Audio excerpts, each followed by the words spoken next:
마태복음 22장 41절에서 46절에 있는 말씀입니다.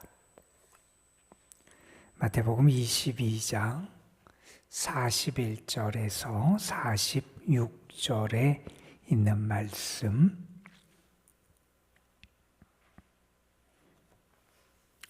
우리에게 주신 하나님의 말씀을 함께 한 목소리로 받들어가겠습니다. 바리새인들이 모였을 때에 예수께서 그들에게 물으시되 너희는 그리스도에 대하여 어떻게 생각하느냐? 누구의 자손이냐? 대답하되 다윗의 자손이니이다.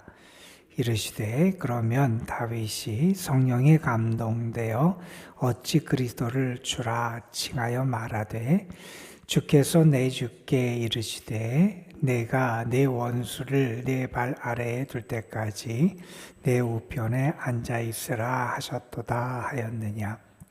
다윗이 그리스도를 주라 칭하였은즉 어째 그의 자손이 되겠느냐 하시니 한마디도 능히 대답하는 자가 없고 그날부터 감히 그에게 묻는 자도 없더라. 아멘. 어머니의 병수발을 수년째 들었던 한 자매 신앙인이 있었다 그래요. 댁에서, 예전에는 댁에서들 많이 모셨잖아요. 그래서 수년째 어머니의 병수발을 들은데 그 집에 가면 그 소대변 냄새가 이렇게 많이 배어 있어서 아무리 씻어도 그 냄새가 가시지 않을 만큼 오랫동안 그 어려운 일을 해냈고 또 묵묵히 그 일을 감당했던 그러한 자매, 그런 딸이 있었다 그럽니다. 그런데 그 어머니가 돌아가신 다음에 제일 많이 고생한 그런 분이지만 가장 눈물을 많이 흘리고 또 더 잘해주지 못해서 후회된다는 말을 하고 하는 것을 보게 됐다 그래요. 여러분, 이런 것은 사랑의 마음, 사랑의 수고가 없으면 감당할 수 없는 거잖아요. 여러분, 정말 하나님을 사랑하면요, 하나님의 말씀을 지킬 수 있게 되고요, 정말 하나님을 사랑하면요, 하나님의 뜻을 이루며 행할 수 있게 되고요, 정말 하나님을 사랑하면요, 하나님과 함께 살아가는 삶의 기쁨을 빼앗기지 않고 살아갈 수 있게 됩니다. 예수님께서는 어제 우리가 읽은 말씀에서 율법 계명들의 가장 큰 게 뭐냐라고 하는 질문에 대해서 하나님을 사랑하고 이웃을 사랑하는 것을 우리에게 가르쳐 주셨어요. 여러분, 그것은 예수님께서 예수님의 삶을 통하여 보여주신 거잖아요. 예수님은요, 하나님을 사랑하셨어요. 하나님을 사랑하신 가장 분명한 증거가 하나님의 뜻을 이루신 거잖아요. 우리를 구원하기 위해서 죽음의 길, 십자가의 길, 고난의 길을 걸어갔어요. 하나님을 사랑하셔서 하나님이 원하시는 그 일을 위하여 자신의 모든 것을 바치십니다. 또한 예수님은 이웃, 우리 사람을 사랑해 주세요. 그냥 무관심해도 돼요. 모른 척해도 상관없어요. 그런데 우리를 향한 그 긍휼한 사랑의 마음을 가지고 우리의 죄를 위한 속죄 제물, 하나님과 우리의 화목 제물이 되셔서 우리에게 참된 은혜의 길, 구원의 길을 열어주신 게 예수님이잖아요. 여러분, 우리가 이 사순절을 보내면서 이 사랑에 대해서 우리는 깊이 경험하고 이 사랑의 삶을 깊이 묵상하고 과연 우리에게 이 사랑의 열매들이 맺어가고 있는지를 잘 생각해 봐야 됩니다. 우리가 예수님을 생각하면 생각할수록 사랑이란 단어에 집중하게 되는 이유가 거기에 있는 것 같습니다. 그 사랑의 예수님이 어떤 분이냐 하는 것을 또한 가르쳐주는 말씀 가운데 하나가 오늘의 말씀이기도 합니다. 예수님께서 예루살렘 성이 도착하시고 성전에 입성하시고 성전을 종화하신 날이 첫째 날이고, 그 두 번째 날 예루살렘 성에 가시면서 무화과 나무를 저주하신 일로부터 시작해서 아직까지 예수님께서 둘째 날, 우리 지금까지 월요일 날 행하시고 말씀하셨던 여러 사건들을 우리가 보고 있습니다. 지금까지는 예수님 주변에 있던 특별히 유대인들, 대제사장과 장로들, 혹은 바리새인들, 혹은 헤롯 당원들이, 때로는 사두개인들이 예수님께 와서 질문을 하며 예수님을 곤란하게 하려고, 어떻게 하면 예수님을 고발할까, 어떻게 하면 올무를 놓을까라는 시도들을 했던 게 지금까지의 대체적인 흐름이었습니다. 예수님께서 그들에게 아무 말씀도 할 수 없을 만큼 가르침의 권위를 나타내 주신 다음에 이제 그들이 아무 말도 하지 못하는 상황에 있을 때, 이번에는 좀 상황이 바뀝니다. 예수님이 그들을 향해서 질문을 하세요. 오늘 말씀에 보면 바리새인들이 있는 그때 예수님께서 그들을 향해서 질문을 하십니다. 무슨 질문을 하시느냐? 이런 질문을 하십니다. 너희는 그리스도에 대해 어떻게 생각하느냐? 그리스도가 누구의 자손이라고 생각하느냐? 이 질문을 하세요. 여러분, 그리스도라는 말은 우리 신약 성경이 쓰여 있는 헬라어 그리스 말이에요. 그리스어 단어의 언어예요. 그런데 이 그리스도라고 하는 말을 구약 성경이 쓰여 있는 히브리 말로 바꾸면 우리가 잘 아는 메시아라는 단어입니다. 그러니까 메시아 그리고 그리스도는 같은 단어라고, 같은 것을 나타내는 단어라고 우리가 이해할 수 있습니다. 그 말 뜻 자체는 기름 부음을 받은 자, 이런 뜻이에요. 하나님께서 특별한 하나님의 뜻을 이루기 위해서 기름을 부으시잖아요. 하나님의 세우시는 왕이라든지 선지자든지, 특별히 이 메시아는 하나님께서 하나님의 구원을 위해서 세우신 그러한 기름 부으신 존재라는 것인데, 특별히 메시아라고 하는 단어와 관련돼서는 하나님의 구원의 날, 하나님의 구원자로 하나님이 보내시는 분을 메시아, 그리스도라고 일컫습니다. 자, 예수님은 그 구원자로 오시는 분이 누구의 자손이냐? 이렇게 바리새인들에게 물은 겁니다. 그래서 바리새인들이 이렇게 대답을 합니다. 뭐라고 대답을 하느냐? 다윗의 자손입니다. 이렇게 대답합니다. 여러분, 다윗 그러면 이스라엘 왕 중에서 가장 위대한 그러한 왕이잖아요. 통일왕국을 이루었고 예루살렘을 수도로 정했고 그곳에 하나님의 법궤를 가지고 왔고, 그리고 나라를 아주 안정적이고 크게 번영시켰던 그러한 왕이잖아요. 그래서 다윗의 자손이라고 하는 거, 다윗 위대한 왕, 그 가문에서 메시아가 나온다 이렇게 생각을 했고, 그 메시아가 나오는 것이 다윗의 영광을 이 땅 이스라엘에 재현시킬 뿐이다. 사람들은 그렇게 믿었습니다. 다윗의 후계자의 역할을 감당할 것이고 그 나라를 든든하게 세울 거다. 여러분, 우리가 구약성경 사무엘서를 보면 다윗이 이제 나라를 안정시킨 다음에 하나님의 성전을 짓고 싶은 마음을 가졌잖아요. 그때 하나님의 종 나단에게 자기의 그 소망을 아래요. 내가 이렇게 하나님의 전을 져서 하나님께 영광을 올려드리고 싶습니다. 이게 나라도 이렇게 안정이 되고 수도도 이렇게 정하고 이렇게 했으니 이곳에 하나님의 성전을 짓겠습니다. 이렇게 이야기할 때 예언자 나단이 하나님의 말씀을 받아서 그 다윗에게 이런 얘기를 합니다. 내가 이제 네 자식을 너의 다음 후계자로 세우고 그 나라를 튼튼히 하겠다. 내 이름을 둘 곳도 그 집도 그 내 자손이 지을 거다. 내가 그의 왕위를 든든하게 영원토록 세워줄 거다. 이런 말씀도 하시고, 너의 자손에게 내게 총애를 거두지 않을 것이고 그 집과 나라가 내 앞에서 영원할 거다. 하나님께서 그런 예언을 나단을 통해서 솔로몬에게 들려주세요. 이 말씀을 받고 어떤 생각을 사람들이 했냐 하면, 이제 다윗의 아들, 그 다음에 왕된 사람이 솔로몬이잖아요. 솔로몬을 통해서 이 예언의 말씀이 이루어질 거다, 이런 생각들을 하게 됩니다. 우리가 알듯이 그런데 솔로몬이 성전도 짓고 했잖아요. 그런데 솔로몬의 그 자손의 왕위가 영원하진 않잖아요. 그래서 이 예언의 말씀이 솔로몬 때에 이루어지는 게 아니라 장차 올 메시아, 하나님이 세우시는 구원자에게서 이루어질 것이구나. 사람들이 그런 생각을 하게 됩니다. 예수님 당시에도요. 그래서 사람들은 다윗의 자손에서 메시아가 온다고 생각하고 있었고, 그리고 그 다윗의 자손을 통해서 하나님의 역사가 이루어질 것이라고 기대하고 있었어요. 그래서 이 바리새인들도 예수님에게 그리스도 메시아는 다윗의 자손에서 옵니다, 이렇게 대답을 한 거예요. 이 대답을 받은 다음에 예수님이 성경을 인용해서 질문을 하세요. 시편 110편 1절에 있는 말씀을 인용하시면서 이렇게 질문을 하세요.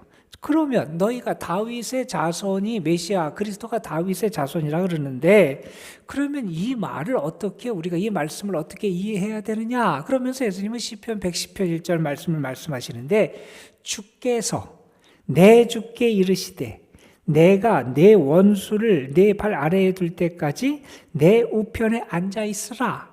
여기서의 처음에 등장하는 주께서, 주는 여호와 하나님을 말해요. 성부 하나님께서 내 주께, 여기서의 내 주는 누가 내 주라고 부르느냐?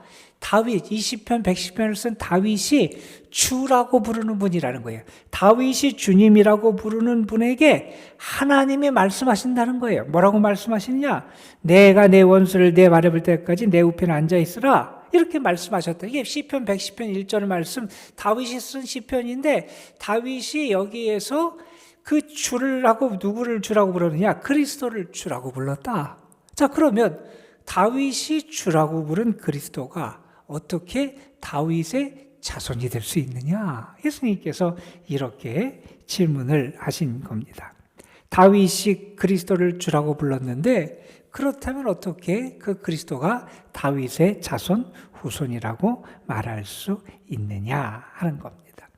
여러분, 우리가 구약성경의 말씀에 보면 다윗의 가문 자손을 통해서 메시아가 이 땅에 오신다 하는 말씀이 있어요. 사람들도 그 말씀을 받고 믿었어요.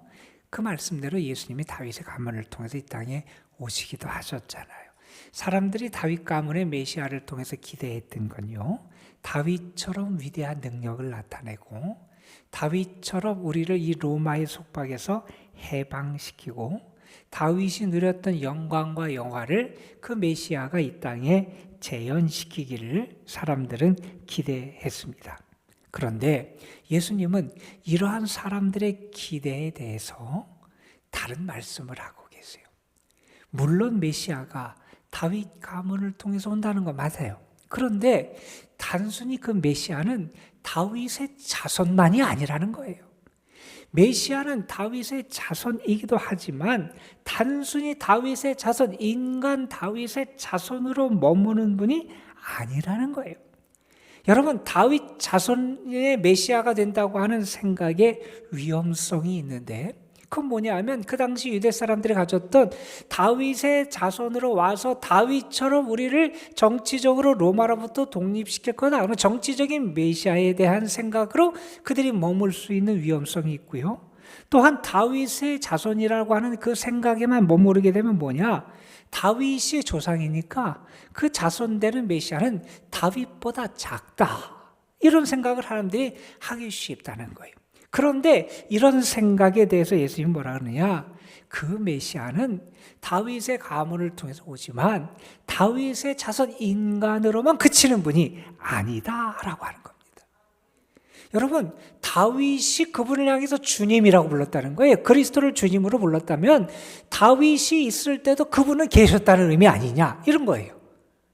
다윗이 있을 때도 그분이 계셨고, 그러니까 그분은 단지 우리가 말하는 인간, 다윗의 자손으로서 있는 그런 분만이 결코 아니다. 다시 말해서 우리 기독교 신앙이 계속해서 2000년 동안 붙잡고 가르치고 왔던 가르침, 예수님은 참 인간이기도 하시고 참 하나님, 참 신이기도 하신 분이 우리 예수님이다 하는 것을 우리에게 가르쳐주는 그런 말씀이라는 겁니다. 예수님은요, 참 하나님이 되시고 참 인간이 되시는 분이라는 거예요. 여러분, 사람들이 이것 중에 하나만 붙잡는 경우들이 많아요. 예수님을 인간 예수님으로만 그렇게 생각할 때가 있습니다. 그렇게 인간적인 메시아로만 생각하면 당시에 있었던 혁명가들이나 그렇게 있었던 정치적인 일을 했던 사람들과 예수님을 동일한 맥락에서만 바라보게 됩니다.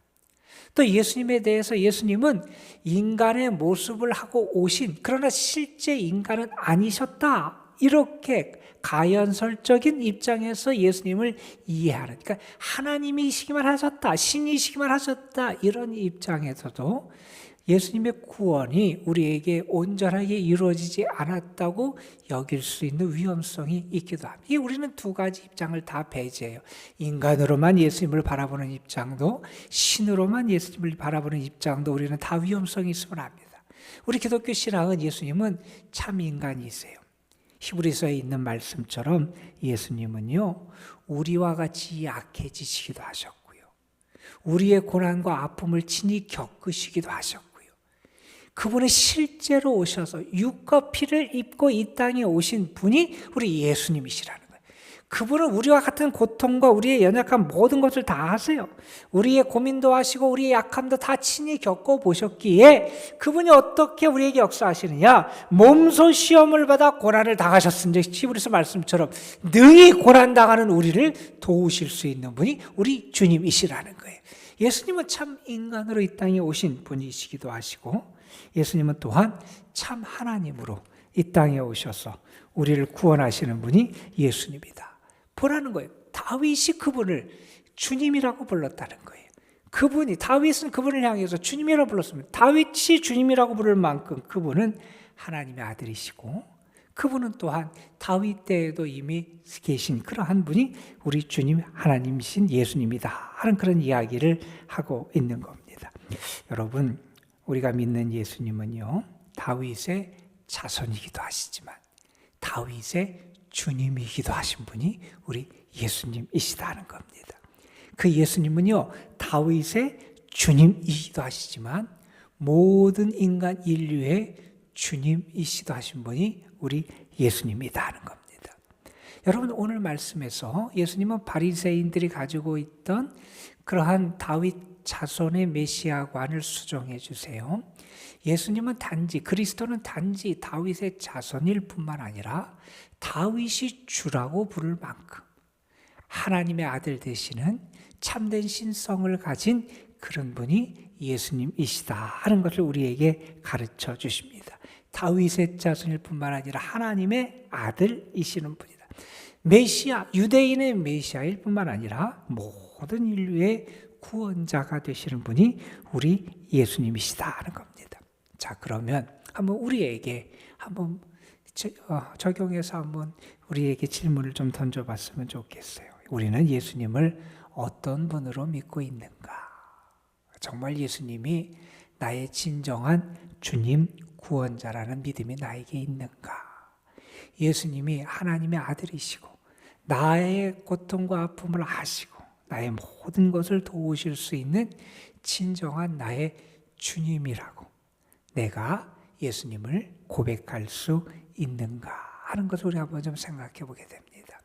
다윗이 그분을 주님이라고 불렀는데 우리도 그분을 정말 주님이라고 부를 수 있는지 우리 자신에게 한번 질문해 보게 됩니다. 여러분, 여기서의 주님이라는 단어는요, 주라는 단어는요, 예수님과의 관계 속에서 우리가 이해하기보다는 예전에 있었던 사회제도, 노예제도와의 관계 속에서 이해해야 되는 단어입니다. 주인에게 모든 것이 속합니다. 나는 그분의 노예 종이라는 고백입니다.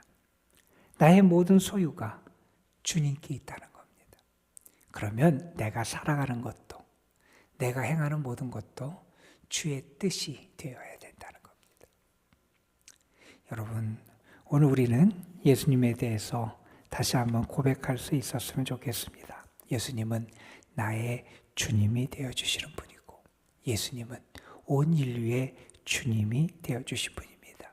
예수님은요, 우리 모든 생명의 주인이 되어주신 분이시고요, 온 인류의 주인이 되어주시는 참 주님이 되어주시는 분이라는 겁니다. 우리가 정말 말로만, 호칭으로만 주님, 주님 하는 것이 아니라 오늘 하루의 삶에서 다윗이 그리스도를 주라고 고백했는데, 나의 오늘 하루의 모든 삶이 예수님을 정말 나의 주님이라고 고백하는 그런 삶이 될 수 있도록 주님에게 더 집중하고 주님만 깊이 묵상할 수 있는 여러분이 되시기를 간절히 소망합니다. 기도하겠습니다. 감사원금 유묘순 권사 박미자 집사 가정 드렸습니다. 아버지 하나님, 예수님께서 메시아, 너희들은 그리스도를 누구라고 생각하느냐? 메시아가 누구의 자손이냐? 바리새인들에게 질문하셨고, 바리새인들이 메시아는, 그리스도는 다윗의 자손입니다 라는 대답에 대해서 예수님은 메시아는 단순히 다윗의 자손일 뿐만 아니라 다윗이 주라고 고백한 하나님의 아들, 참된 신성을 가진 분임을 우리에게 가르쳐 주셨습니다. 예수님은 우리와 똑같이 육신을 입고 이 땅에 오셔서 우리의 고통과 연약함도 친히 겪으셨기에 고난당하고 시험당하는 자를 능히 도우실 수 있는, 그리고 우리의 죄를 친히 담당하신 속죄 제물이 되신 그러한 분이시기도 하고, 또 예수님은 하나님의 아들이시고 또한 하나님의 부활의 생명과 능력을 나타내시는 그러한 분임을 우리는 분명히 믿습니다.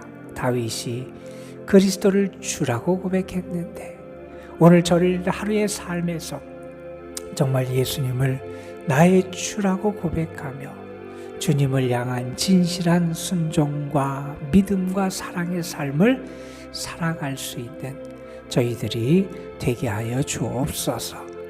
입술로는 주라고 하지만 우리의 삶에서는 주의 뜻과 멀어진 삶을 살아갈 때도 있고, 주의 말씀을 소홀히 여기고 무시하며 살아갈 때도 있는 것이 저희의 삶임을 고백합니다.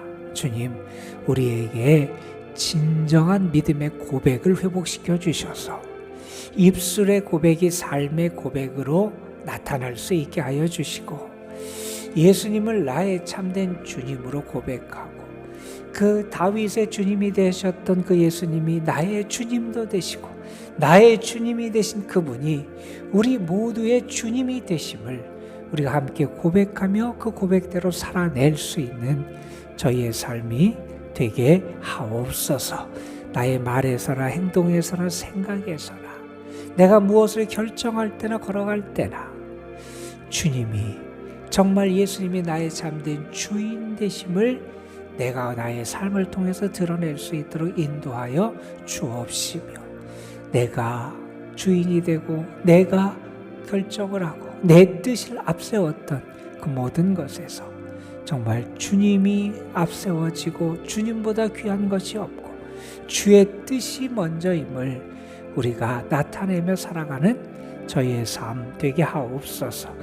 오늘도 하나님 앞에 드려지는 예물을 받으시고 예물 바친 손길, 삶, 가정, 그리고 그 연약함 가운데 하나님 친히 은혜의 삶으로 역사하시고 하나님의 권능의 손길을 더하여 주옵소서.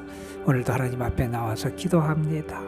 저희가 이 사순절을 보내면서 더 주의 사랑을 알게 하시고 그 은혜를 알게 하시고 나를 위해서 나의 모든 것을 회복시키시는 그 주님의 은혜를 온전히 경험하는 사순절이 되게 하여 주시고, 우리가 기도의 자리에서 더 나를 비우고 내려놓고 모든 것을 주께 맡기며 주의 다스림과 은혜로 채워지는 귀한 은총을 누리게 하여 주옵소서.